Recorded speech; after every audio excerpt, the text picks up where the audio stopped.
अस्सलाम वालेकुम नाजरीन, आप देख रहे हैं प्रोग्राम खबर गर्म है। मैं हूं सोनिया अदनान और मेरे साथ मौजूद हैं एहतशामुल हक साहब।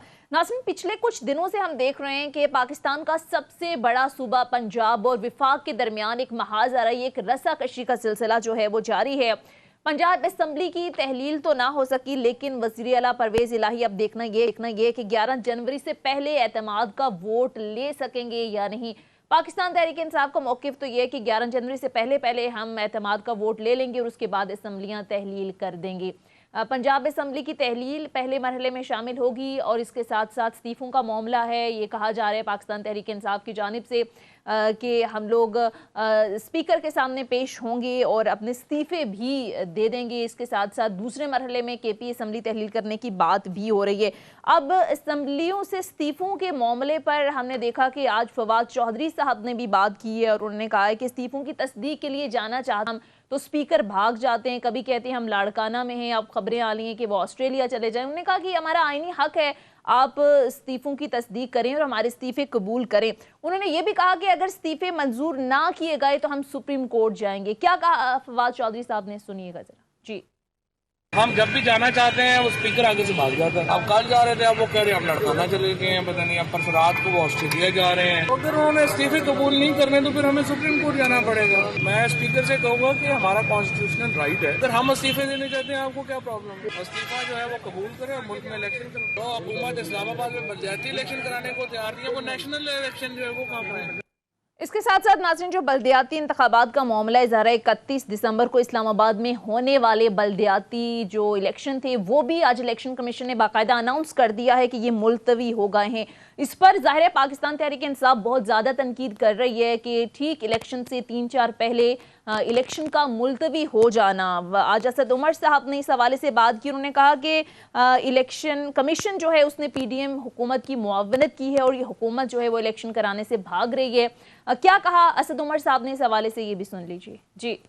इलेक्शन कमीशन ने एक दफा फिर PDM की हुकूमत की मावनत की और अपना ही फैसला तब्दील करके अपने खिलाफ, उन्होंने अपने फैसले के खिलाफ जजमेंट दे के इलेक्शन मौखर कर दिया। राना सनाउल्लाह ने कहा है कि जी उनकी राय में तो ये इलेक्शन इस साल होना ही नहीं चाहिए, यानी 2023 में भी नहीं होना चाहिए, अब ये जनरल इलेक्शन के बाद में होना चाहिए। जो बहाना बनाया गया है वहाँ पे तब्दीलियों का, उस बहाने का इस हकीकत से कोई ताल्लुक नहीं है।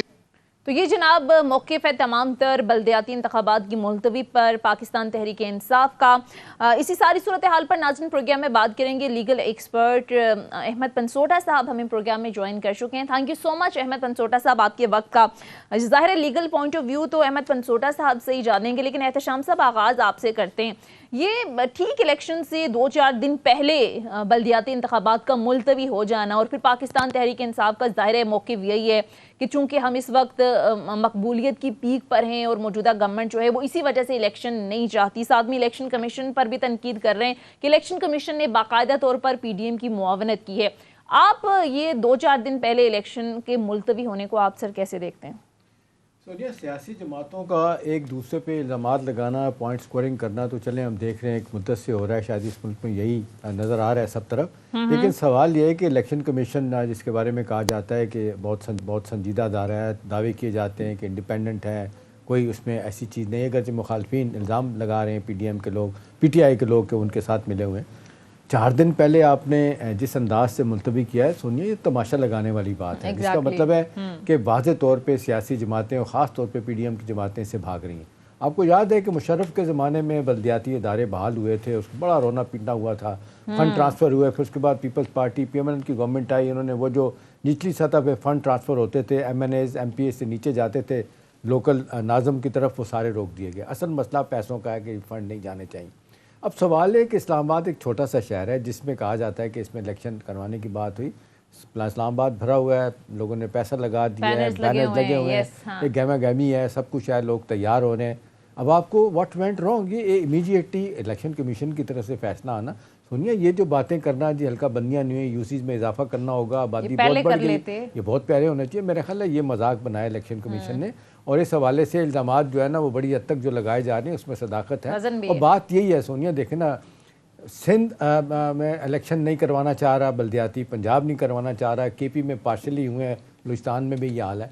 तो सवाल ये है कि जी अगर आप रोज़ाना ये कहते थे कि जी बल्दियाती इलेक्शन होंगे तो समझ आ जाएगी पीटीआई को, तो भाई ठीक है, समझ आने के लिए तो फिर एक इस्लामाबाद से काम शुरू होना था, क्यों रोक दिया गया? मेरा ख्याल है बहुत क्रिटिसिज्म होगा और ये पार्टिजनशिप का मुजाहरा जो लोग कह रहे हैं उस पर बड़ी हद तक सदाकत नज़र आती है। और फिर अब अदालत में जाएंगे, हर चीज़ अदालत के जो है ना कंधे पे छोड़ दी गई है। मेरा ख्याल है इसके कॉन्सिक्वेंसेस इस लिहाज से तो हैं कि जो लोग बातें कर रहे हैं कि जी पीडीएम इलेक्शन से भाग रही है, बल्दियाती इलेक्शन से भी भाग रही है, भले वो कहते रहे जी हमने अपनी सियासत बचाने रियासत बचाने के लिए सियासत जो है ना कुर्बान कर दी, लेकिन इस तरह के नारे रोज़ाना की बुनियाद पर लगाए जाएंगे और ग्राउंड पे अगर कुछ करके नहीं दिखाएंगे। आज भी प्राइम मिनिस्टर साहब आप देखने बाकायदा रोए नहीं है, सब कुछ कहा कि बड़ा गर्व हो गया, हमें पता ही नहीं था। यानी रोने की बात यह है कि आप हमेशा कहते थे, नवाज शरीफ साहब जब आए थे हुकूमत में वो कहते थे हम तैयारी करके आए तो कहते थी पीपल्स पार्टी बेड़ा गर्क करके चली, हमें पता ही नहीं था। फिर इमरान खान साहब आए, वो कहते थे बेड़ा गर्क करके पीएमएल चली गई, हमें पता ही नहीं था। अब आप देख लें ये आए दोबारा से ये कहते हैं भाई आप होमवर्क नहीं करते, आप तैयारी नहीं करते, सिर्फ कुर्सी लेने के लिए आते हैं, एक दूसरे के खिलाफ साजिश करके अदारों के साथ आके बैठ जाते हैं। नतीजा क्या होता है? हाँ। आप ब्लैंक होते हैं, आपको पता ही नहीं है। आज मैं देख रहा था शहबाज साहब कई हवालों से बार बार लोगों से पूछ रहे थे उसका क्या मतलब है, उसका क्या मतलब, कोई तैयारी नहीं, सारा वक्त बैठ के ये पॉलिटिकल फायर फाइटिंग कैसे। तो मेरा ख्याल है ये कोई अच्छा फैसला नहीं किया गया और लोग जो बड़े खुश थे कि जी वो जिसको कहते हैं ग्रास रूट लेवल पे जमहूरियत जाएगी, लोगों के मसाइल हल होंगे और इस्लामाबाद से शुरुआत होगी, मेरा ख्याल है उसको ब्रेक लगा दी गई। ठीक है, अहमद बनसोदा साहब भी हमारे साथ मौजूद हैं। अहमद बनसोदा साहब, आप सारी सूरत हाल को कैसे देखते हैं? जाहिर है इलेक्शन से ठीक 3-4 दिन पहले इलेक्शन कमीशन का ये कहना कि ये मुलतवी कर दिए गए हैं, पाकिस्तान तहरीक इंसाफ भी बहुत ज़्यादा इस पर तनकीद कर रही है और बड़ी बदकिस्मती है इस मुल्क की के तमाम तर जो सियासी फैसले हैं वो अब अदालतों में जा रहे हैं, तमाम केसेस अदालतों में ही जा रहे हैं। तो आपको लगता है कि ये मामला भी अब अदालत में ही जाएगा अल्टीमेटली और कहीं से रिलीफ मिल सकता है पाकिस्तान तहरीक इंसाफ को इस मामले पर? बात दुरुस्त है जी, मेरा तो बड़ा कभी यकीन है, पिछले कुछ दिनों से मैं ये बात बार बार कर रहा हूँ कि पाकिस्तान की जितनी सियासत है that is landing in the lawns of the supreme court of Pakistan, which essentially means कि पाकिस्तान का सुप्रीम कोर्ट और पाकिस्तान की हाई कोर्ट हमारी पार्लियामेंट इफेक्टिवली चला रहे हैं। अब इसमें उनका कसूर नहीं है, इसमें बुनियादी तौर पर कसूर हमारी पॉलिटिकल फोर्सेस का है, क्योंकि वो अपनी पॉलिटिकल विल, अपनी पॉलिटिकल पावर को रिप्लेस कर रहे हैं with that of the supreme court. अब होता क्या है कि जब सुप्रीम कोर्ट के पास कोई चीज जाती है वो अपनी दानिश के मुताबिक, जो कि अनइलेक्टेड लोग हैं जिन्होंने किसी को आंसरेबल नहीं है, वो एक फैसला दे देते हैं। Example being 63A and several other decisions, जिसमें आपका speakers ruling and many decisions I can site. जब वो डिसीजंस आते हैं फिर ये करते हैं उस पर सियासत। एक पॉलिटिकल पार्टी कहती है गलत है, एक कहती है ठीक है। अब प्रॉब्लम ये है कि अगर आप अपने issues as basic as vote of confidence, vote of no confidence, elections, ये सारी चीजें खुद रिजॉल्व नहीं कर सकते, तो इस सिस्टम के ऊपर तो सबसे बड़ा क्वेश्चन मार्क पॉलिटिकल फोर्सेस खुद बन रही हैं। और बाद में मैं समझता हूँ कि एस्टैब्लिशमेंट का कसूर होगा, बाकी सबका भी होगा, लेकिन ये कैसी हरकतें हैं जिसके ऊपर ये बैठकर कंसेंसस नहीं कर सकते। और जो आज इलेक्शन कमीशन ने डिसीजन दिया है, I think election commission of Pakistan ने तो अपने आप को बड़ा क्लियरली एक एज अ पार्टी पब्लिक में वो ले आए कि जी हम we are with the ruling party और हम बिल्कुल अपनी इंडिपेंडेंस जो है उसको कॉम्प्रोमाइज करते हैं और करके हम ये फैसला देते हैं। पूरी दुनिया में इलेक्शंस होते हैं, इलेक्शंस के लिए पूरी एक एफर्ट की जाती है। यहाँ दुनिया का वाहिद मुल्क है कि इलेक्शंस डिले करने का एफर्ट किया जा रहा है। और मजे की बात यह है कि ये भी फैसला अब सुप्रीम कोर्ट में जाएगा या हाई कोर्ट में जाएगा और उसके डिसीजन को हम सारे यहाँ बैठ के कल डिस्कस करेंगे। ऐसे नहीं ऐसे होना चाहिए, तो ऐसे नहीं ऐसे। बिल्कुल अहमद, आप ठीक कह रहे हैं, बिल्कुल आप सही कह रहे हैं कि बड़ी बदकिस्मती है कि अदालतें हमारे जिनके पास और बहुत सारे मसाइल हैं, लाखों केसेस पड़े हुए हैं, दीवानी भी और फौजदारी भी, उन पर कम तवज्जो दी जाती है, लोग परेशान हैं। अब असल सवाल ये है कि हमारी सियासी जमातें नहीं सीखती। चलें अब क्या कौन सिखा सकता है उनको, उनके मफादात हैं, उनको करने नहीं देते। अभी ये जो इस्लामाबाद ये बल्दियाती इलेक्शन मुलतवी होना, तो चलें एक नई लड़ाई शुरू होगी। ये जो चल रही है लड़ाई अब ऑलरेडी जो पंजाब में हो रहा है, अभी देख लें, कहा जाता था आमतौर पर कि जी लाहौर हाई कोर्ट नरम गोशा रखती है नून वालों के लिए, फलाना डिमाका।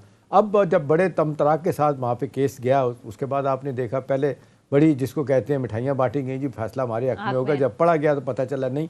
अब वो कहते हैं जो बार बार मैं सुन रहा हूँ, मेरे कान सुनने, आप भी सुन रहे हैं कि जी ये तो लॉ पॉइंट पे फैसला नहीं किया गया, ये पंचायती फैसला नज़र आता है कि उसको भी खुश करो, उसको भी खुश करो। और बार बार कह रहे हैं कि जी गवर्नर का जो 130 कहता था आर्टिकल तहत सब सेक्शन सब क्लास 7 के तहत वो फैसला है कि जी जो उनको कहा गया कि जी आप एतमाद का वोट लें, ये नहीं कहा गया। उनसे ये अंडरटेकिंग ली गई कि जी 11 जनवरी तक आप जो है ना असेंबली नहीं तोड़ेंगे। इसको आप कैसे देखते हैं? ये मामला लिंगर ऑन होगा? दूसरी बात यह है कि आमतौर पे लोग कह रहे हैं, जिस तरह फवाद चौधरी साहब कह रहे हैं कि जी 11 जनवरी के बाद हम वोट ऑफ कॉन्फिडेंस भी ले सकते हैं और फिर उसके बाद समझियाँ भी तोड़ दी जाएंगी। तो आपको लगता है कि फिर पीडीएम वाले जो अदालत में जाएंगे इस हवाले से? बिल्कुल जी, आपने बड़ा आई थिंक पर्टिनेंट सवाल पूछा है। पहली बात ये कि अदालतें भी अब बड़ी सियानी हो गई हैं और वो जो पॉलिटिकल इश्यूज हैं उसमें फैसले दरमियाने से दे रहे हैं ताकि उनके ऊपर भी लानतान ना हो। देखिए, अगर वो क्लियर डिसीजन देंगी तो जो दूसरी साइड के वोटर्स हैं और दूसरी साइड के सपोर्टर्स हैं, वो तो सुबह आपको पता है जो सोशल मीडिया पे होती है, तो they are also mindful of the fact कि जी हमने कॉन्स्टिट्यूशन के अंदर रह के एक बैलेंस डिसीजन देना और इवेंचुअली इनसे काम करवाना है। अब प्रॉब्लम यहाँ पर ये हुई है, जिस पर मैंने स्टार्ट में बात की थी, कि ये पोजीशन अब सर ये आ गई है कि वोट ऑफ कॉन्फिडेंस और नो कॉन्फिडेंस जैसी चीजें अदालतों में जा रही हैं। गवर्नर साहब ने बड़ा क्लियरली, मैं समझता हूँ इसको हम वर्ड्स इस्तेमाल करते थे अपनी लॉ, जब हम लॉ स्टूडेंट्स होते थे, कि playing fraud with the constitution of Pakistan, कि आप कॉन्स्टिट्यूशन को इस्तेमाल करके उसका गलत मतलब निकाल के गलत तशरीह करके एक पॉलिटिकल पार्टी की साइड बनकर आप ये काम कर रहे हैं। जो और उसके बाद जो इवन अदालत में भी डिसीजन हुआ है, frankly speaking as a student of law I am not very happy with that decision because it is neither here nor there. और उस डिसीजन में ये क्लैरिटी नहीं है और वो 3-4 दिन के अंदर फैसला होना चाहिए था। आपने बेंच बनाया स्पेशली, जिसका काम होना चाहिए था कि पाकिस्तान की लार्जेस्ट प्रोविंस की पॉलिटिकल पार्टी जो है या जो प्रोविंस की अंदर जो गवर्नमेंट है उसका फैसला विद इन 3 डेज होना चाहिए था। दूसरा, आप नहीं समझते कि ये 7-8 माह से आईनी बुरहान जो पंजाब में चल रहा है, ये बेहतरीन मौका था कि इसको सेटल करते लाहौर हाई कोर्ट? बिल्कुल आपकी बात दुरुस्त है जी, सेटल करते हैं। और कितना मुश्किल काम है इस चीज को डिसाइड करना कि जनाब ये स्पीकर की रूलिंग ठीक है, ये गलत है। और दूसरी बात ये है कि क्या ये वोट ऑफ कॉन्फिडेंस होना चाहिए, नहीं होना चाहिए। अगर होना चाहिए आप उनको 3 दिन का टाइम दें और ताकि वो करें। प्रॉब्लम ये है कि अदालतों को मैं शायद वंस अगेन उस तरह क्रिटिसाइज नहीं करूंगा, वो कोशिश ये कर रही है कि इनको मौका दिया जाए कि ये रिजॉल्व कर लें। लेकिन ये जिस हटदर्मी पर आए हुए हैं पॉलिटिशियंस इस वक्त पाकिस्तान की अक्रॉस द बोर्ड, ये चाहते हैं कि नहीं, वहीं से फैसला है, उस फैसले पर हम खेलें और उस फैसले की बेसिस पर हम सियासत में जाएं। देखिए, कारकर्दगी तो किसी के पास भी नहीं है दिखाने के लिए कि मैंने ये करना है। तो ले दे के इस किस्म के फैसले हैं जिनके ऊपर वो दिन रात बैठ के क्रिटिसाइज करेंगे, जी अगर हमें ये ना किया जाता तो हम ये करते। देखिए, हमारे से पॉलिटिकल विल छीन ली गई। तो फिर उसका इवेंचुअल रिजल्ट तो मजाक होगा ना। एग्जैक्टली। अच्छा अहमद मंसूदा साहब, अब ये पीडीएम कह रही है कि हम लाहौर हाई कोर्ट के फैसले को सुप्रीम कोर्ट में चैलेंज करेंगे। जिन ग्राउंड पर ये फैसले को चैलेंज करने जा रहे हैं, आपको लगता है कि इन्हें रिलीफ मिल सकता है इस हवाले से? आईन और कानून में कोई गुंजाइश है इनके लिए? देखिए जी, कानून बड़ा क्लियर है कि इंटरिम ऑर्डर और इंटरलॉकेटरी ऑर्डर, जिसको हम स्टे ऑर्डर भी बोलते हैं, उसके अगेंस्ट जो है सुप्रीम कोर्ट या अपील लाई नहीं करती, अनलेस कि उस अपील की नेचर, इन द सेंस कि जिस चीज को आप चैलेंज कर रहे हैं वो नेचर एक फाइनल ऑर्डर की हो। मसलन आपको पहले दिन ये स्टे मिल जाए कि ठीक है स्पीकर की रूलिंग गलत थी, तो वो तो फिर एक फाइनल डिसीजन है। अब ये फैसले का जो मतन है वो ऐसा है कि सुप्रीम कोर्ट ही डिसाइड करेगी। बट मेरी अपनी राय में जितनी हमने प्रैक्टिस की और जो हमारे साथ डेली होती है सुप्रीम कोर्ट में, वो यही है कि जो इंटरलॉकेटरी ऑर्डर्स और इंटरिम ऑर्डर्स हैं उनको सुप्रीम कोर्ट इंटरफेयर नहीं करती अनलेस वो फाइनल ऑर्डर्स बन जाए इन फॉर्म ऑफ अपील। तो अगर गवर्नमेंट जा रही है और यह प्रूव करने में कामयाब हो जाती है कि इस ऑर्डर का इफेक्ट ये है कि फाइनल रिलीफ दे दी गई है, तो फिर of course supreme court interfere करेगी। और अगर वो इस नतीजे पर आते हैं कि नहीं, तो फिर नहीं इंटरफेयर करेगी। और इसमें अहमद ये बताइएगा हमारे नाज़रीन को कि ये लोग ये सवाल कर रहे हैं कि जी अदालतों का काम तो नहीं है ना कि जो वो कहें कि जी आप 11 जनवरी तक जो है ना वो असेंबली नहीं तोड़ेंगे। ये कहाँ से बात आ गई? ये कॉन्स्टिट्यूशनल राइट है, गलत या सही आप उस पर बहस कर सकते हैं कि जी गवर्नर ने कहा है, इम्प्लीमेंट हुआ है नहीं हुआ। और फिर ये कि चीफ सेक्रेटरी के बारे में अलहदा कहा जा रहा है कि जी वो तो चीफ मिनिस्टर के नीचे होता है, किसने उससे कहा कि कैबिनेट डिसॉल्व करवाई। तो आपको क्या लगता है कि ये क्यों कहा गया अदालत की तरफ से कि नहीं आप असेंबली 11 जनवरी तक नहीं तोड़ सकते, और बाद में आपका ख्याल है तोड़ सकते हैं? फिर वो मेरी अंडरस्टैंडिंग ये है कि चूंकि सब्जेक्ट ऑफ चैलेंज अदालत में ये था कि क्या वोट ऑफ कॉन्फिडेंस ठीक है या गलत है, या जो स्पीकर की रूलिंग है वो ठीक है या गलत है, तो इंटरिम दौर में या जो बीच वाला रास्ता है उसमें उन्होंने उसको रोका कि असेंबली मत तहलील करें। वजह कि लेट से अगर अदालत कल इस कंक्लूजन पर आ जाती है कि जो स्पीकर की रूलिंग है वो गलत थी और गवर्नर का वोट ऑफ कॉन्फिडेंस मांगना ठीक था, तो फिर असेंबली तहलील करना जो है उसने तो सारी प्रोसीडिंग्स को इन्फ्रक्चुअस कर देना था। तो आई थिंक वो बीच में क्वेश्चन दिया गया कि जब तक अदालत इस नतीजे पर नहीं पहुंचती कि क्या दुरुस्त था और क्या गलत था, तो आप इन द मीन टाइम इसको पॉज कर लें, रोक लें, जैसे हम अदालतों मैटर्स में आमतौर पर होता है। वरना तो जैसा प्रोसीडिंग्स इन्फ्रक्चुअस हो जाएगी, असेंबली खत्म हो जाती और बात आगे चली जाती। तो आई थिंक ये एक कानूनी नुक्ता था जिसके पेश नजर इसको किया गया। लेकिन टाइम ज्यादा दिया गया है। मेरा ख्याल टाइम थोड़ा कम देना चाहिए था, सही। 3-4 दिन का टाइम देना चाहिए था, ताकि पॉलिटिकल एक्सपर्ट्स या उनके कॉन्स्टिट्यूशनल एक्सपर्ट्स आके बहस करते हाँ। और बता देते कि स्पीकर का इख्तियार है कि नहीं है कि वो सेशन के दौरान सेशन कॉल करे। ठीक है। 3 इसमें बुनियादी बातें थी जो मैं रिपीट करना चाहूंगा। क्या 130 सब क्लॉज 7 के तहत एक एग्जिस्टिंग सेशन में मूव हो सकता था कि नहीं हो सकता था? क्या स्पीकर की रूलिंग फाइनल है कि नहीं है? और क्या जो गवर्नर ने कहा कि जी सेशन बुलाएं, उसके लिए प्रोसेस जो रूल्स ऑफ प्रोसीजर में लिखा हुआ है रूल 3 में कि सेक्रेटरी ने गजेट नोटिफिकेशन में टाइम डेट एंड प्लेस करनी है, वो है कि नहीं है? ये 3 का फैसला टोटल 15 मिनट में हो सकता था, सही। लेकिन मैं खुद समझने से कासिर हूं कि इसमें इतना डिले क्यों किया। ठीक है। अच्छा अमित मंसोड़ा साहब, अब पाकिस्तान तहरीक इंसाफ का मौक़िफ़ ये है कि 11 जनवरी से पहले पहले हम वोट ऑफ कॉन्फिडेंस ले लेंगे और उसके बाद हम असम्बलियां तहलील कर देंगे। आपको लगता है ये इतना ही आसान है जितना कि फवाद चौधरी साहब बता रहे हैं, या आपको लगता है कि आगे जाकर इसमें कुछ कानूनी पेचीदगियां आ सकती हैं, मामला डिले भी हो सकता है अगर तो सुप्रीम कोर्ट में जाता है तो? पहली तो बात ये जी कि बिल्कुल भी आसान नहीं है, क्योंकि पाकिस्तान में अगर आप पिछले 8 महीने की हिस्ट्री देखें तो पॉलिटिशियंस ने जिनके कहने या ना कहने पर वोट इधर उधर किए हैं वो आप मेरे से बेहतर समझते हैं, हम सब समझते हैं। तो इसमें कोई कॉन्स्टिट्यूशनल डिबेट नहीं है, इसमें कोई लीगल पॉलिटिकल डिबेट नहीं है। ये सिंपली बात ये है कि जनाब वोट, पंजाबी कहते हैं ना जी, वोट कितने पाना थे कहते कहने ते पाना है। अब वो वहां पर डिसीजन होना है। ये जितना टाइम ज्यादा मिलेगा उतना ही आइन के 63A की वायलेशन होगी और फ्लोर क्रॉसिंग की वायलेशन होगी। यहाँ पर मंडियां और बोलियां लगी हुई हैं और लोग अपनी अपनी मर्जी से तरीके निकाल रहे हैं। इस वक्त लीगल एक्सपर्ट से पूछा जा रहा है, एमपीएस एमएनएस से, कि जनाब ये बताएं कि हम अपनी पार्टी में रहते रहते हुए पंगा कैसे कर सकते हैं। लेकिन तो अगर आपने इन फ्लोर चीजों क्रॉसिंग तो अहमद आप नहीं समझते कि मुश्किल होगा, क्योंकि चीफ मिनिस्टर का और प्राइम मिनिस्टर का तो शो ऑफ हैंड के साथ होता है, खुफिया वोटिंग तो नहीं होती। यहाँ तो पता चल जाएगा कौन किस साइड पे गया और अपनी सीट से जाएगा। फिर एहतशाम साहब, इस वक्त जो एक्चुअल इशू है ना वो ये नहीं है कि वोट ऑफ कॉन्फिडेंस या नो कॉन्फिडेंस सक्सीड करे। एक्चुअल इशू ये है कि डिले हो, हम कोई उसके अंदर मिक डालें और मामला आगे जाए। वो करने में आई थिंक किसी भी लीगल एक्सपर्ट से अगर आप मशवरा करेंगे तो गंद डालने में तो बड़े आराम से कामयाब हो सकती है ऑपोजिशन भी और आपकी रूलिंग गवर्नमेंट भी। वो कुछ भी करना चाहें। मुझे तो अब ऑनेस्टली ये आई थिंक यकीन होना शुरू हो गया कि शायद सारी पॉलिटिकल फोर्सेस इलेक्शन नहीं चाहती, और मैं बड़ा परेशान हूं कि इतना मुश्किल काम है नहीं जितना ये मुश्किल बनता जा रहा है। और जो कि जी वोट ऑफ कॉन्फिडेंस, और आपको वोट ऑफ कॉन्फिडेंस में मजे की बात बताऊं, अगर आप हाई कोर्ट का ऑर्डर पढ़ें तो हाई कोर्ट के ऑर्डर के एंड में ये नहीं कहा गया कि वोट ऑफ कॉन्फिडेंस लें। उन्होंने कहा है this shall not preclude him from taking a vote of confidence on his own accord, कि अगर वो चाहें तो वो वोट ऑफ कॉन्फिडेंस ले सकते हैं।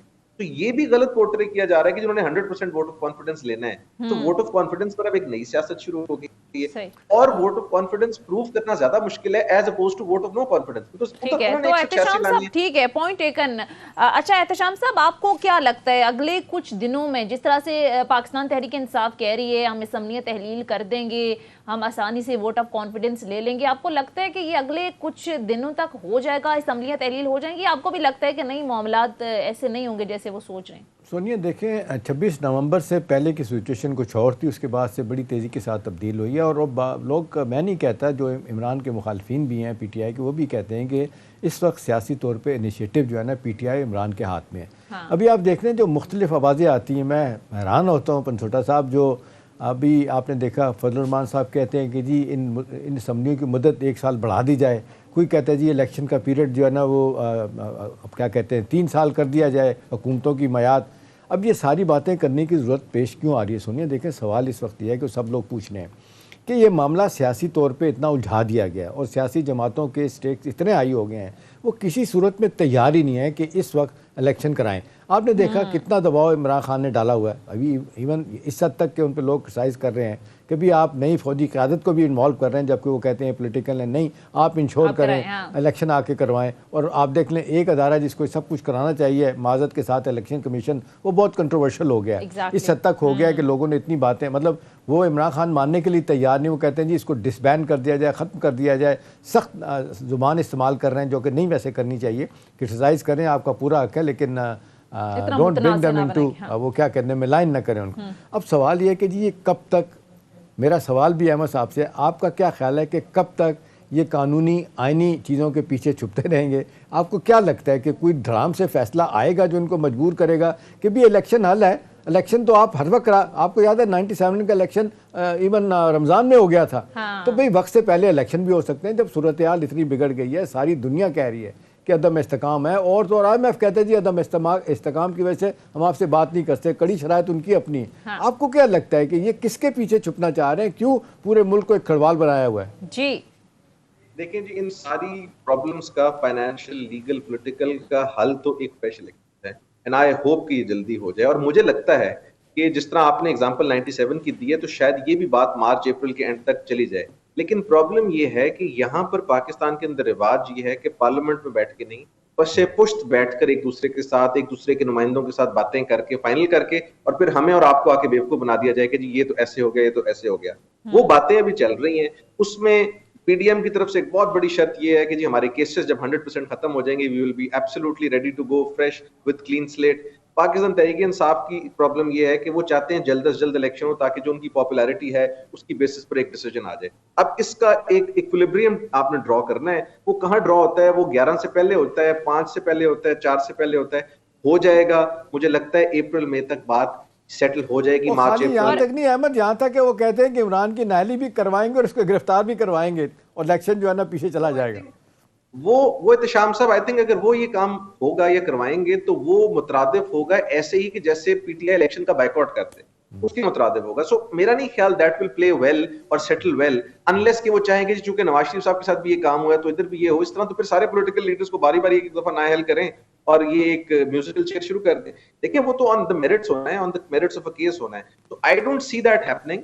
वो एक इस्तेमाल किया जा रहा है as means of negotiating with each other, but I don't see कि वो इवेंचुअली होगा। अगर वो होगा फिर तो पाकिस्तान तरीके इंसाफ के पास रही सही कोई बात रह नहीं जाएगी। They will go full Monty on the roads और वो तो निकल जाएंगे, उनको तो इस तरह का कोई प्रॉब्लम भी नहीं होगा।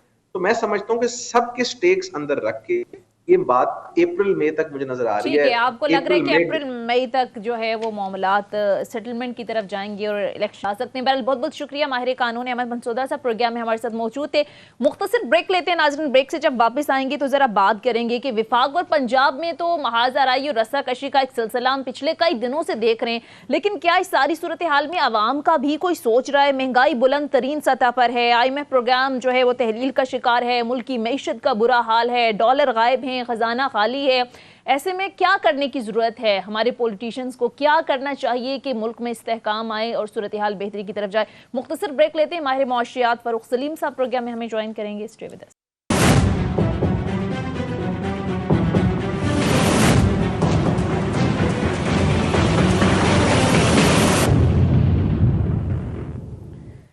ब्रेक के बाद खुश आमदीद नाज़रीन, प्रोग्राम में हमें ज्वाइन कर चुके हैं माहिर मुआशियात डॉक्टर फ़ारूक सलीम साहब। बहुत बहुत शुक्रिया डॉक्टर साहब आपके वक्त का। डॉक्टर साहब, मुआशी हवाले से इस वक्त सूरत हाल ये है कि महंगाई बुलंद तरीन सतह पर है, IMF से मुज़ाकरात पर डेडलॉक बरकरार है, ख़जाना खाली है, डॉलर गायब है। समझ नहीं आ रही कि ये सूरत हाल किस तरह से ठीक होगी। मौजूदा जो हुकूमत है उनकी तो सूरत हाल ये है कि कल का फाइनेंस मिनिस्टर और आज का फाइनेंस मिनिस्टर जो हैं वो आपस में लड़ रहे हैं। आज का आप स्टेटमेंट देख रहे हैं, मिफ्ता इस्माइल साहब ये कह रहे हैं कि अगर IMF से मामलात नहीं बनते तो मुल्क डिफ़ॉल्ट हो जाएगा। अब मौजूदा वज़ीर ख़जाना कह रहे हैं कि डिफ़ॉल्ट नहीं होगा। ये सर क्या चल रहा है? आपको लगता है कि मौजूदा गवर्नमेंट के पास कोई अब जादू की छड़ी बाकी रह गई है कि मामलात सुलझाएं, या आपको लगता है कि अब तो सूरत हाल तशवीशनाक हद तक पहुंच चुकी है जहां से वापस आना खासा मुश्किल होगा हमारे लिए? जी, बहुत सारी बातें इकट्ठी कर डाली हैं आपने। दो बातें जो मैं पिक कर पाया हूँ, एक तो आपने डिफॉल्ट का जिक्र किया और दूसरा आपने माशी बदहाली और दूसरे जो मईशत के अंदर सीरियस इश्यूज है उनका जिक्र किया। अगर आप इजाजत दें तो दोनों को अलग अलग ट्रीट कर लेते हैं। जी जी। देखिए, जहां तक डिफॉल्ट का मामला है तो डिफॉल्ट कहा जाता है कि जब किसी मुल्क ने एक बॉन्ड की अदायगी करनी हो, जब उसकी मैच्योरिटी की तारीख आ जाए और वो अदा ना हो पाए, तो फिर हम कहते हैं कि वो मुल्क जो है वो डिफॉल्ट कर गया। अब पाकिस्तान के हवाले से हमारे तकरीबन 10 बॉन्ड जो हैं वो आउटस्टैंडिंग थे। 1 दिसंबर की 5 तारीख को मैच्योर हुआ। स्टेट बैंक ने उसकी 100% जो है अदायगी वो कर दी, वहां पे कोई डिफॉल्ट नहीं हुआ। अब $9 बिलियन के तकरीबन 9 इश्यूज जो है शायद लगभग वो आउटस्टैंडिंग है, लेकिन सन 2023 में कोई भी बॉन्ड मैच्योर नहीं हो रहा। जो नेक्स्ट बॉन्ड की अदायगी है वो 15 अप्रैल 2024 में है। तो इसका मतलब है कि डिफॉल्ट तो नहीं होने वाला। जब हमारा कोई बॉन्ड मैच्योर नहीं हो रहा तो आप सोचिए कि अगले 15-16 महीनों में डिफॉल्ट नहीं होने वाले। जो सबसे सीरियस और खतरनाक और डेंजरस जो सिम्ट है वो है, जिसका आपने भी जिक्र किया, डॉलर्स का फुकदान। खजाना खाली है।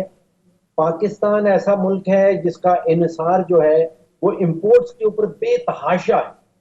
आप सोचिए कि गंदम भी हमने इंपोर्ट करनी है। Exactly. कपास की तकरीबन 40% हमारी फसल जो है वो तबाह हो गई सैलाब के अंदर, वो भी हमें इंपोर्ट करनी है। पेट्रोल, डीजल, खाने बनाने का तेल, अदविया, कोयला, एलएनजी, आप सोचिए इतनी सारी चीजें हमने इंपोर्ट करनी है और हमारे पास डॉलर्स नहीं है। बिल्कुल। तो ये जो सिम्त है एहतशाम साहब, ये मुझे लगता है कि शायद ऐसी इस किस्म की हालात जो है वो हमने पिछले 74-75 साल की माशी तारीख में ना देखे। ये बहुत खतरनाक सिम्त की तरफ हम जा रहे हैं। अच्छा, मैं डॉक्टर साहब जो मुझे लग रहा है ना, जो अभी देखें जो लोग बड़ी बातें करते हैं, अब दुख होता है इस तरह की बातें बार बार करते हुए कि जी टेक्निकल डिफ़ॉल्ट हो गया है, सॉवरेन डिफ़ॉल्ट नहीं है भी हुआ, इसलिए कि बाहर की जो कंपनियां पाकिस्तान में ऑपरेट करती हैं, लाइन वगैरह, उनका पैसा प्रॉफिट स्टेट बैंक ट्रांसफ़र नहीं कर रहा और उस वजह से वो कहते हैं सूरत हाल ख़राब हो रही है। 5-5 हज़ार की दवाइयों के लिए एलसी खोलनी है, वो 5-5 हज़ार डॉलर की वो नहीं खुल रही। एक ये पहलू, और दूसरा आज जो मेरे नज़र में डॉक्टर साहब सबसे ख़तरनाक बात हुई है वो आज प्राइम मिनिस्टर का एक एनर्जी फोरम के ऊपर उन्होंने कॉन्फ्रेंस में जो बात की है कि जी लफ्ज़ यूज़ किए हैं कि मसला ये है, परेशानी ये है कि IMF हम पे ट्रस्ट करने के लिए तैयार नहीं है, अब किधर जाएं। अभी देख रहे हैं पब्लिक फोरम पे इस तरह की बातें करना, ये क्या चीज़ शो करती है कि मतलब आपके हाथ में कुछ भी नहीं है। जी डॉक्टर साहब, मेरा ख्याल ये है कि इस वक्त IMF के अलावा हमारे पास कोई भी ऐसी कश्ती नहीं है जो पाकिस्तान को डूबने से बचा पाए। IMF के अलावा हमारे पास कोई रास्ता नहीं। IMF का रास्ता खुलेगा तो बाकी दरवाजे भी खुलेंगे। अब इस उम्मीद से बैठ जाना कि हमें चीन पैसे दे देगा या हमें सऊदी अरेबिया पैसे दे देगा, ये तवक्को रखी जा सकती है, ख्वाहिश हो सकती है, इसके लिए हम दुआ को हो सकते हैं, लेकिन ये कोई रोड मैप नहीं, ये कोई हिकमत अमली नहीं है। तो अब 22 करोड़ पाकिस्तानियों का जो मुस्तकबिल है वो अब ख्वाहिशात के ऊपर या उम्मीद के ऊपर या तवक्कुआत के ऊपर नहीं चला सकते। वहाँ पे हमें एक रोड मैप चाहिए, हमें एक हिकमत अमली चाहिए। और ये आपकी बात दुरुस्त है कि सबसे संगीन मामला नजर आ रहा है कि कोई हिकमत अमली अगर हुकूमत के पास है तो हमसे शेयर नहीं की जा रही, या तो हुकूमत के पास एग्जिस्ट ही नहीं। डॉक्टर साहब, ये जो बात बार बार की जा रही है कि जो शराइत है, जो आज प्राइम मिनिस्टर ने की है कि हम शराइत पूरी करेंगे, इम्प्लीमेंट करेंगे, बड़ी कड़ी शराइत है। अब ये जो कहा जा रहा है कि जी IMF ने इनको बड़ा वाज़ेह तौर पे कहा है कि जी जब तक आप 40% बिजली नहीं बढ़ाते, 800 अरब के आप नए टैक्सेस नहीं लगाते, एनर्जी सेक्टर को आप नहीं ठीक करते, स्टेट कॉरपोरेशन को ठीक नहीं करते, डॉलर को फ्री फ्लोट पे नहीं रखते, हम ये रिवाइव नहीं करेंगे, प्रोग्राम रिज्यूम नहीं होगा। ये कितना ख़तरनाक है ये शराइत का, और आपके ख्याल में ये हुकूमत माने की क्या करेगी फिर? जी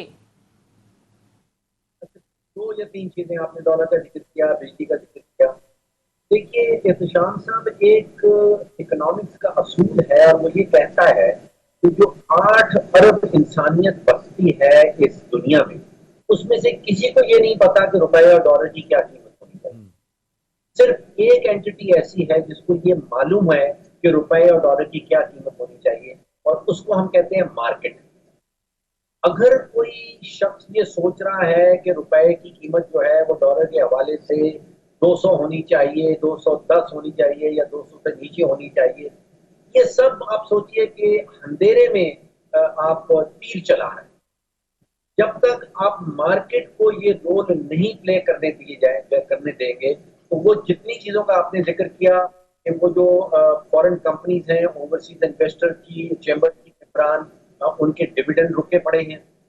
जो 23 के करीब एयरलाइंस पाकिस्तान आती हैं, उनकी जो टिकट सेल्स को इजाजत थी कि आप वो वापस अपने हेडक्वार्टर को भेज सकते हैं, वो नहीं भेज सकते। देखिए ये सिर्फ बड़ी खतरनाक लग रही है। अगर ये पॉलिसी चेंज नहीं होती, अगर हम मार्केट को उसका रोल प्ले नहीं करने देंगे, तो मुझे 2 चीजें नजर आ रही। एक तो ये कि रुपए की वैल्यू में एक बहुत बड़ा झटका पड़ जाएगा, यानी कि 20-25% कहीं उसकी डिवैल्यूएशन करनी पड़ेगी। ये मॉडल हमने देखे हैं। ये डॉक्टर साहब के IMF मुबैना तौर पे कह रहा है कि इसको 270 तक तो आप लेके जाए ना। एहतशाम साहब, मैंने बहुत मुआहदे IMF के और हुकूमतों के दरमियान देखे हैं। कभी IMF ने किसी मुल्क को ये नहीं कहा कि आप ये रेट फिक्स कर दें। ये 270 वाली बात नहीं कही हो। IMF ने कभी किसी मुल्क को ये नहीं कहा कि आप अपने बिजली के रेट बढ़ा दें। वो ये कहते हैं कि आपके बिजली के सेक्टर में 528 अरब रुपए का खसारा है, इस खसारे को आप दूर कर दें। अब ये हुकूमत के पास चॉइस है, या तो वो चोरी कम कर दे, जो 25% हमारे यहाँ चोरी हो रही है उसको कम कर दे, तो फिर इनको रेट नहीं बढ़ाने पड़ेंगे। जब हुकूमत चोरी रोकने में कामयाब नहीं होती तो फिर उसके पास कोई और ऑप्शन नहीं बचता, फिर उसको रेट बढ़ाने पड़ते हैं। इसी तरह IMF आपको ये नहीं कहता कि आप अपने रुपए की कीमत 270 कर दें या 300 कर दें। वो ये कहता है कि मार्केट को इजाजत दें कि वहां जो forces of demand and supply हैं वो तयन करें कि रुपए का रेट क्या होना चाहिए। अब सोचिए कि पाकिस्तान को जो एनुअल, जिसको हम कहते हैं कि आउट जो डॉलर का इखराज है, वो लगभग $100 अरब का है। 75-80 बिलियन की हम इंपोर्ट कर लेते हैं, 20-22 बिलियन डॉलर की हमने कर्जे वापस करने हैं। जो आमद हो रही है, जिसको हम इनफ्लो कहते हैं, वो 75-80 बिलियन से ऊपर नहीं जाता। तो नतीजा क्या होगा? आपका रुपया गिरेगा। अब अगर आप मसनूई तरीके से उसको रोक के रखने की कोशिश करेंगे तो उसके नताइज बड़े संगीन निकलेंगे। ठीक है, हुकूमत को अपनी हिकमत अमली आप कह रहे हैं कि बेहतर करनी सारी क्राइसिस से निकलने के लिए। मुख्तसर ब्रेक लेते हैं नाजरीन, ब्रेक के बाद वापस आएंगे। डॉक्टर फारूक सलीम साहब से गुफ्तगू का सिलसिला जारी रहेगा। Stay with us.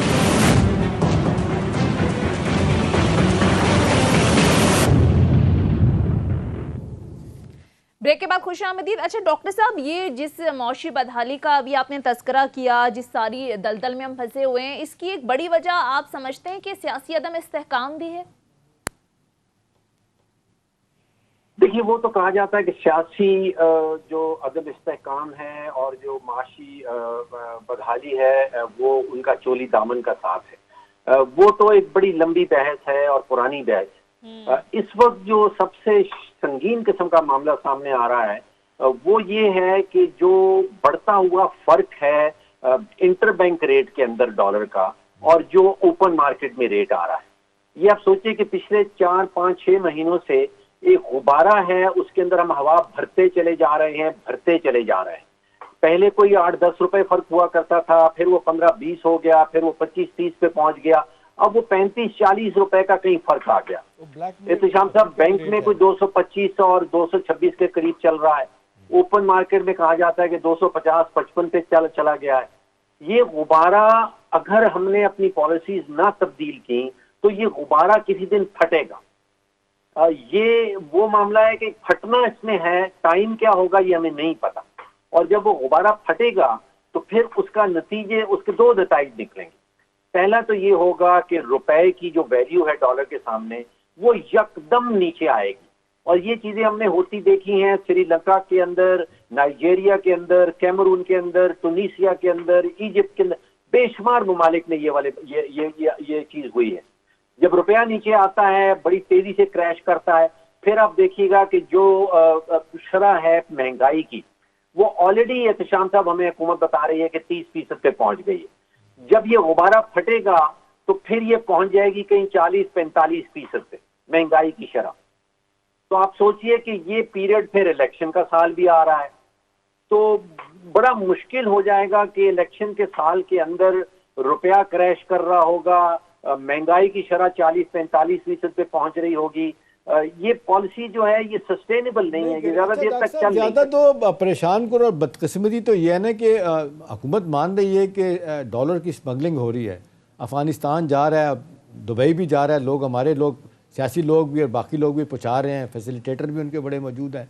मेरा सवाल ये है डॉक्टर साहब कि 2022-23 जो ख़त्म होगा 30 जून 2023 तक, वो 34 बिलियन का एक फिगर आता है और एक 40 बिलियन का आता है कि जो पाकिस्तान ने ये फ़ौरन डेट जो है ना इनकी अदायगियाँ करनी है, इंपोर्ट्स करनी है और अपने मसाइल हल करने हैं।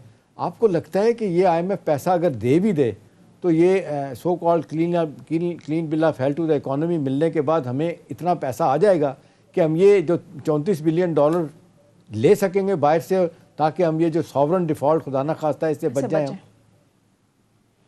एहतशाम साहब, मेरा तखमीना ये है कि तकरीबन 22 अरब डॉलर के कर्जा जात हमने वापस करने हैं और 10 से 12 बिलियन डॉलर का जो है वो करंट अकाउंट का खसारा आएगा। तो वो फिगर दोनों को जमा कर लें तो जो आपने बताई कहीं 32-34 बिलियन डॉलर पे पहुंचती है। उसमें से कम से कम जो 20 बिलियन डॉलर में समझता हूँ वो रोल ओवर जिसको हम कहते हैं कि वो पुराने कर्जा जात हैं, उनकी जो तारीख अदायगी है उसमें हमने एक्सटेंशन लेनी है।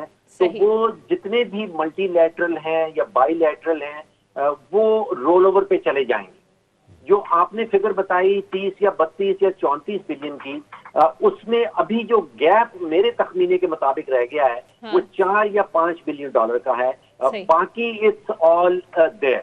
IMF का प्रोग्राम अगर आपका वापस जो है वो आ जाता है तो फिर जो रोल ओवर्स हैं बाईलैटरल मल्टीलैटरल वो हो जाएंगे। ठीक है, फिर मामलात में कुछ बेहतरी आ जाएगी। बहरहाल बहुत बहुत शुक्रिया।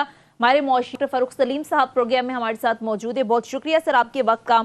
एहतशाम साहब, अब ज़रा बात कर लेते हैं दुख्तरे मशरिक़ आलम इस्लाम की पहली खातून सरबराह मोहतरमा बेनज़ीर भुट्टो की आज 15वीं बरसी मनाई जा रही है।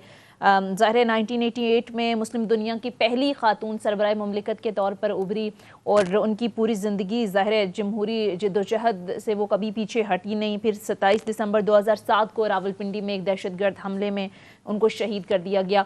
जो लेगेसी छोड़कर गई थी मोहतरमा बेनज़ीर भुट्टो, आपको लगता है कि पीपल्स पार्टी उसी के साथ खड़ी है?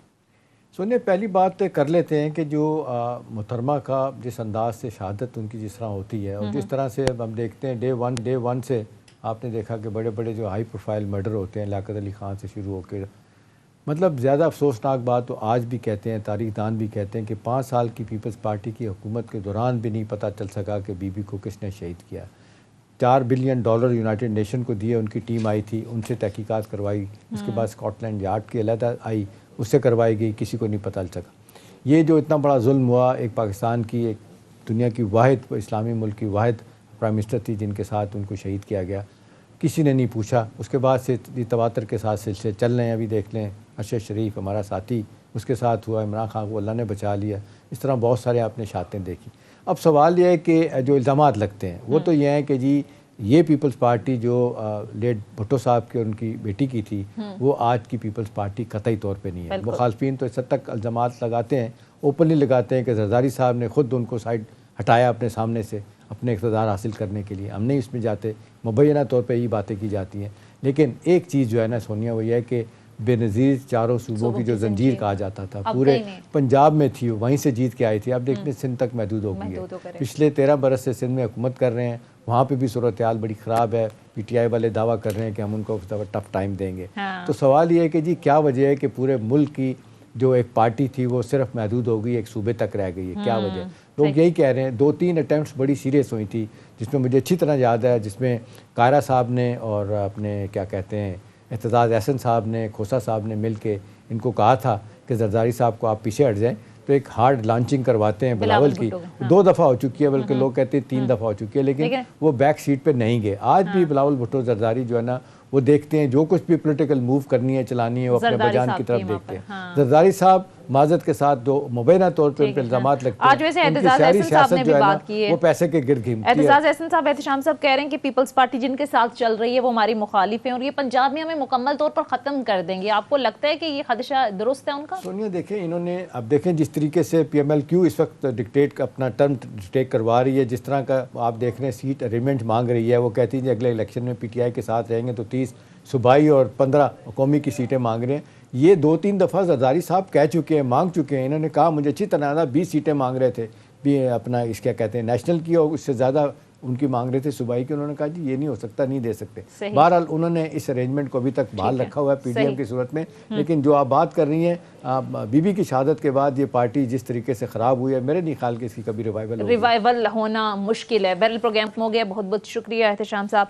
नाज़रीन, ये था हमारा आज का प्रोग्राम। फीडबैक ज़रूर दीजिएगा। अगले प्रोग्राम तक इजाज़त दीजिए। खुदा हाफिज़।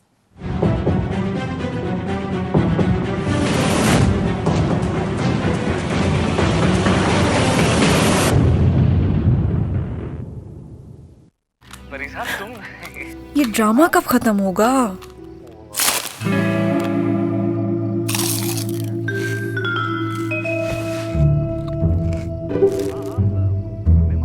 ये इतना मजलूम क्यों है? बेटा है तो प्यारा है। उफ, इतनी दफा रिजेक्शन। प्यार है तो इम्तिहान है। वो परी ज़ादी कब आएगी? हाँ? ड्रामा है तो लेज है।